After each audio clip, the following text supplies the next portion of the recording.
Hi friends, నేను మీ Manju. Welcome to Manju cooking wonders.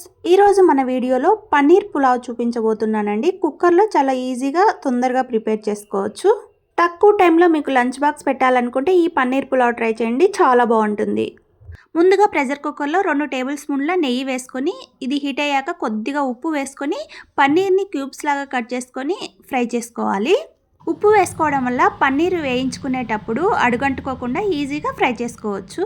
పన్నీర్ని మంచిగా బ్రౌన్ కలర్ వచ్చేంత వరకు వేయించుకొని ఒక ప్లేట్లో తీసుకొని పక్కన పెట్టేసుకోవాలి. నేను ఇక్కడ 200 గ్రామ్స్ పన్నీర్ని తీసుకొని క్యూబ్స్లా కట్ చేసుకొని ఫ్రై చేసుకుంటున్నానండి. మీరు కనుక ఫస్ట్ టైం మన వీడియో చూస్తున్నట్లయితే ప్లీజ్ లైక్ చేసి సబ్స్క్రైబ్ చేసుకోండి ఫ్రెండ్స్. చూడండి, పన్నీర్ ముక్కలు బాగా వేగిపోయాయి కదా. ఇప్పుడు దీన్ని ఒక ప్లేట్లోకి తీసుకొని పక్కన పెట్టేసుకోండి. అదే ప్రెషర్ కుక్కర్లో హోల్ గరం మసాలాను యాడ్ చేసుకోవాలి. నేను ముందు తీసుకున్న 2 స్పూన్ల నెయ్యితోనే నాకు సరిపోయింది. మీకు ఒకవేళ తక్కువ అనిపించిందంటే 1 స్పూన్ నెయ్యి కానీ నూనె కానీ యాడ్ చేసుకోండి. గరం మసాలాలన్నీ బాగా వేగిన తర్వాత 2 మీడియం సైజ్ ఆనియన్ ఇలా సన్నగా కట్ చేసి పెట్టుకొని అందులోనే పచ్చిమిర్చి ముక్కలను కూడా వేసి వీటిని ఎర్రగా వేయించుకున్నాక అందులో కొద్దిగా పసుపు, 1 స్పూన్ అల్లం వెల్లుల్లి పేస్ట్ వేసి పచ్చి వాసన పోయేంత వరకు వేయించుకోవాలి.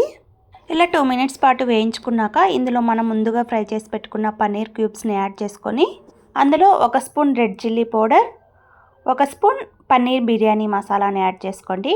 అందులోనే 1 teaspoon garam masala, 1 spoon ఉప్పు వేసి వీటన్నిటిని ఒకసారి బాగా కలిపేసుకొని ఇందులో 1/2 కప్ పెరుగుని యాడ్ చేసుకొని ఈ పెరుగులో ఈ పన్నీర్ క్యూబ్స్ని బాగా ఫ్రై చేసుకోండి. అప్పుడు మసాలా అంతా పన్నీర్కి పట్టి పన్నీర్ చాలా టేస్టీగా ఉంటుంది.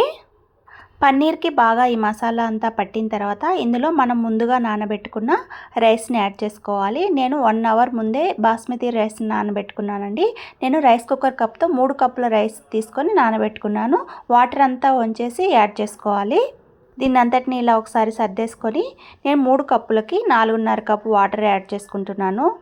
ఇప్పుడు ఈ వాటర్ టేస్ట్ చేసి మనకు ఉప్పు కారం సరిపోయిందో లేదో చూసుకొని అడ్జస్ట్ చేసుకోవాలి. ఒకవేళ మీకు సరిపోలేదు అనుకుంటే ఈ టైంలో అడ్జస్ట్ చేసుకోండి. ఇందులోనే కొంచెం కొత్తిమీర, పుదీనా వేసుకొని ఒకసారి బాగా కలిపేసుకొని మూత పెట్టి ఒక 2 విజిల్స్ రానిచ్చుకోండి. 2 విజిల్స్ తర్వాత స్టీమ్ అంతా వెళ్ళిపోయాక మూత తీసి చూడండి. పన్నీర్ కుక్కర్ పులావ్ రెడీ అయిపోయింది. మార్నింగ్ లంచ్ బాక్స్కి ఎక్కువ హడావిడి లేకుండా కుక్కర్లో పన్నీర్ పులావ్ని ట్రై చేసి లంచ్ బాక్స్కి పెట్టించారంటే పిల్లలు లంచ్ బాక్స్ మొత్తం ఖాళీ చేస్తారు. అంటే సింపుల్ అండ్ టేస్టీ రెసిపీస్ కోసం మన వీడియోను లైక్ చేసి సబ్స్క్రైబ్ చేసుకోండి ఫ్రెండ్స్. Thanks for watching.